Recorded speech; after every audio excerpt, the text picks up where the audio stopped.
Good morning. Good morning. All right. Okay. Try something different. Okay. Differentiating the product and quotient of two functions, higher order derivatives. Okay. So hopefully you're gonna say, hey, 2.3 was super easy. Okay, super easy. It was a lot easier than doing all that algebra. So I'm gonna try to make this one just as easy.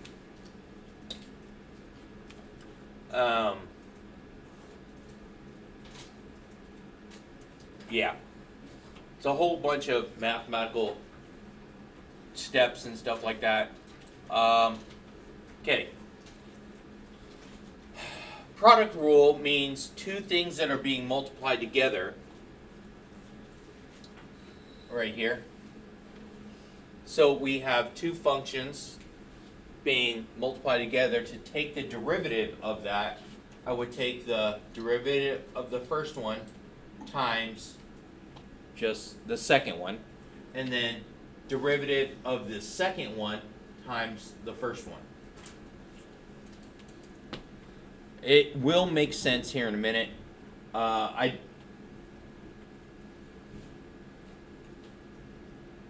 really think that this is one of the ones that you're gonna have to know off the top of your head all the time. We're gonna do it a lot. So short notation is gonna look like this: f prime g plus g prime f. So the little tick mark right there means prime. That means I took the derivative of that function.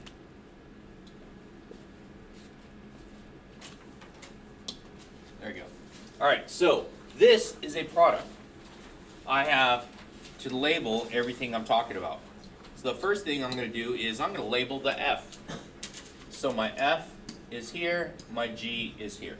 You know what there is? I don't like that. That's weird. Too big.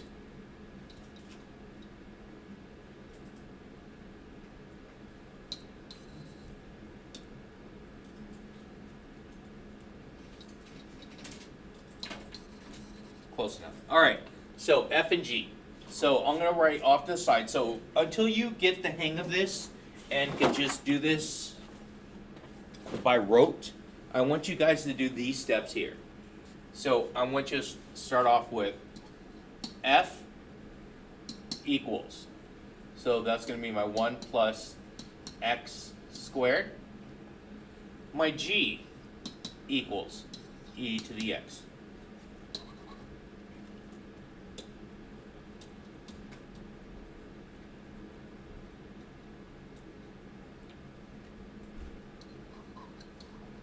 Dang it.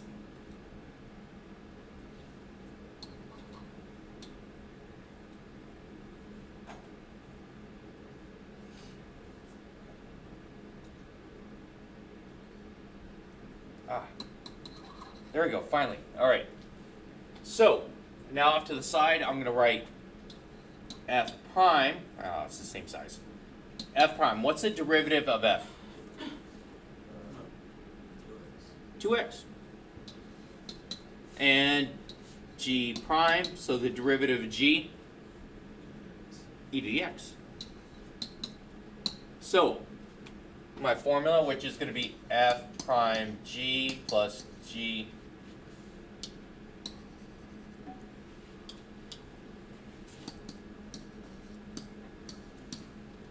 prime f. So this is the exact same thing as what was on the previous page. I just like putting my prime first. Okay, it doesn't matter. In multiplication, it's like saying 3 times 5, but that's the same as 5 times 3. So I like putting this first. It always works. So f prime is going to be 2x. 2x times g, which is going to be e to the x, plus g prime, which is e to the x, times f, which is this whole quantity, 1 plus x squared. So my y prime, I'm going to write 2x e to the x plus d dx, 1 plus x squared. The only thing that I could do is I could rewrite it by factoring out an e to the x from both of those. That's only going to be necessary if I have to take the derivative of the derivative. And I'll eventually have to start doing that.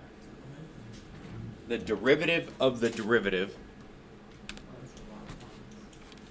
Okay, so now, can anyone tell me, if you think about it carefully, the derivative of the derivative is going to be, so it's the rate of the change of the change. What do you think that means? Acceleration, yeah. So is the acceleration increasing or decreasing? So that's what it's going to be. So it's the rate of the change of the change. So we are going to get into acceleration later on. So the first one's going to be velocity. It's going to be how fast it is going from the position. And then the next one's going to be acceleration. It's how fast is it accelerating or decelerating over a certain interval. Are we okay with this? Hopefully. Okay. Find the derivative of this in two ways. Using product rule by multiplying factors of the function before finding its derivative. Okay, let's do product rule. So I'm going to say that f is this, g is this. So someone just came in. Did you grab the notes off here? Yeah. Okay, good. All right, so off the side, so f is going to be 5v squared minus v plus 1. G is going to be v cubed minus 1. F prime is going to be 10v minus 1. And g prime is going to be 3v squared.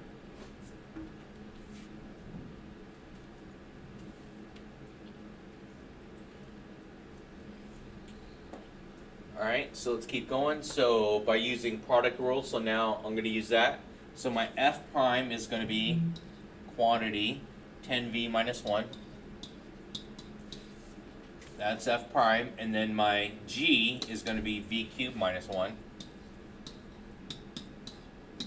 Plus my g prime is going to be 3v squared.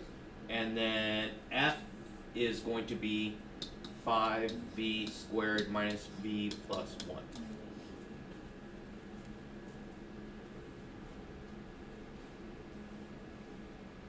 So either way, I got to do some distribution, right? So let's see. So I'm going to distribute. So this is going to be, what I call this is f. So f prime of v is going to be 10v to the fourth minus 10v minus v cubed plus 1 plus 15v to the fourth minus 3v cubed and plus 3v squared. So like I said, still got to combine some like terms. So f prime of v is going to be 25v to the fourth minus 4v cubed plus 3v squared minus 10v plus 1.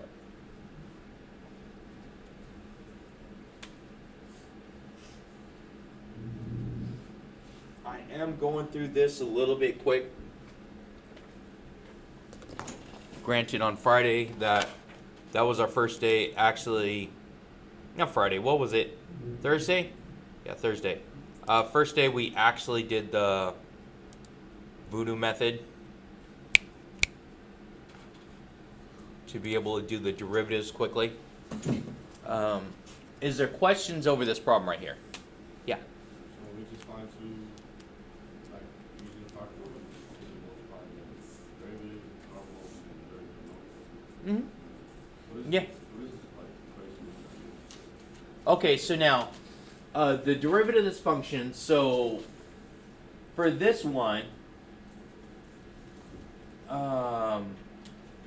this one in particular, it is going to be a v, whatever the v is standing for. We're going to get weird equations, and you're going to have to multiply them together, then to get the velocity of it. It is super helpful later on. Right now, this problem is easy. But later on, we're going to have problems that are not, which has to be done. So, yes, this is easy, and it can be done multiple ways. That's why we're going to do the other way right now. Okay? So, what if I were to do the multiplication first? So, if I do the multiplication first, so I'm going to distribute. That's going to be 15v to the 5th, right? V4 plus v cubed, right? And then minus 5v squared, right?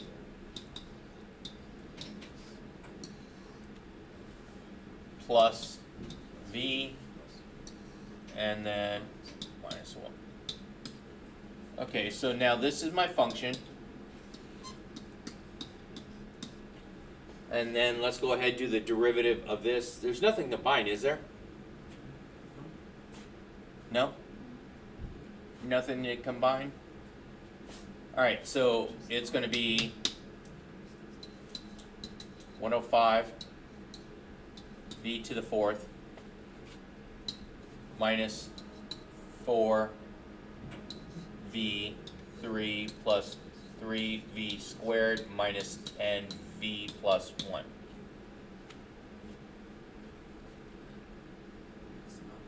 Why is it 15? Yeah. Instead of 5. 5, you're right. Thank you. Give yourself a high five. See, one person's paying attention. It's not me. Okay, so what was it? It was supposed to be 5, right? Yeah. And this is supposed to be 25. That's the right answer. There we go. See? I was making sure you guys are following along today. Yeah, that's what I did. Is that the same thing we had Friday? Okay. Sometimes it's easier to distribute first than to do the product rule.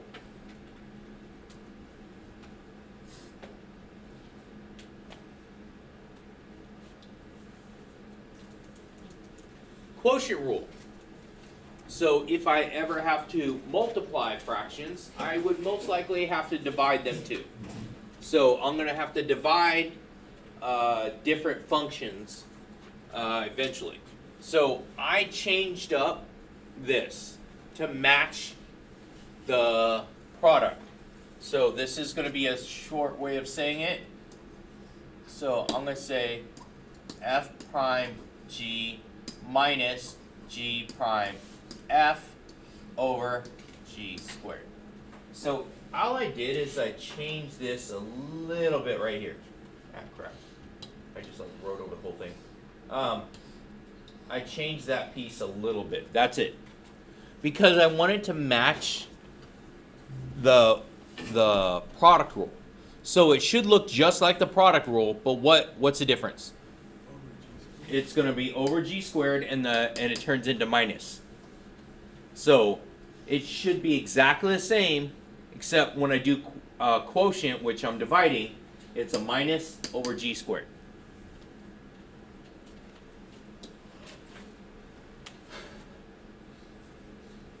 You're going to get functions like this a lot more often than what you would like. You see functions like this all the time, right? So we know that it cannot exist at 3/2. Yeah, okay. But I want to find the derivative of the function because it's going to travel at whatever. So I'm going to use the quotient rule.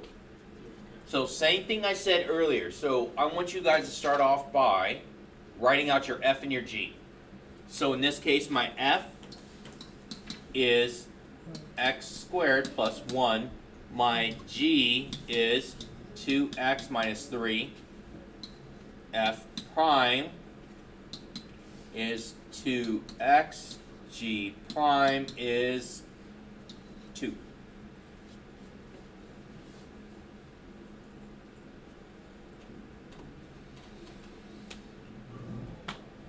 All right, let's go through, and it's f prime g, so it should be 2x, f prime g, quantity 2x minus 3, minus g prime f, which is 2 times x squared plus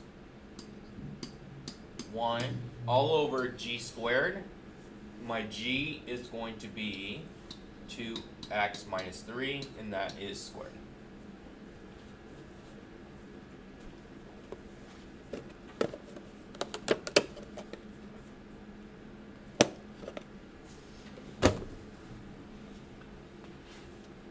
Let's do a little distribution. I should have 4x squared minus 6x minus 2x squared minus 2. All that's still over my 2x minus 3 squared. So combine like terms on top. I get 2x squared minus 6x minus 2 over 2x minus 3 close square. So as I go through combine like terms and all this other stuff, what do you think I should be looking out for? Yeah, removal, right? So I want to be able to remove some of this or cancel out some of these things. So that is very good. I want to look for that. Whenever I have a fraction, I want to look to see if I can do that.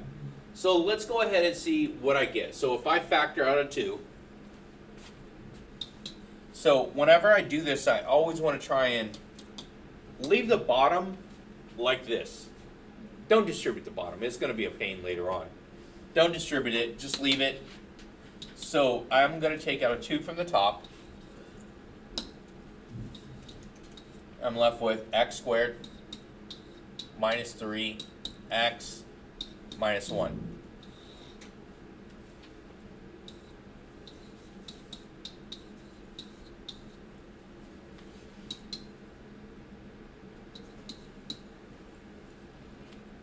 Is that going to factor further?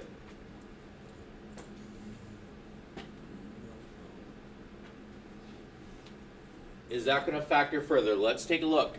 So if it's ABC method, there's a 1 in front of the x squared, and my C method, or C over here is negative 1. So will the product of 1 and negative 1 ever give me negative 3 as a sum? No. So this one will not factor further like this. So it's actually going to be imaginary, but it's fine. If I can't factor it to have nice something pretty, leave it alone. Okay, it is what it is.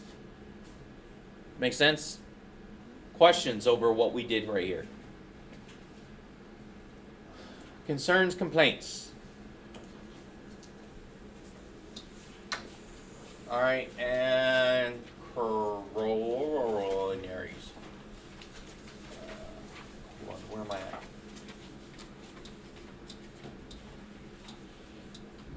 Yep, I'm going to save the rest till tomorrow. So let's go ahead. I will leave it off for here today. Don't forget, like, share, and subscribe. I sent out the homework already.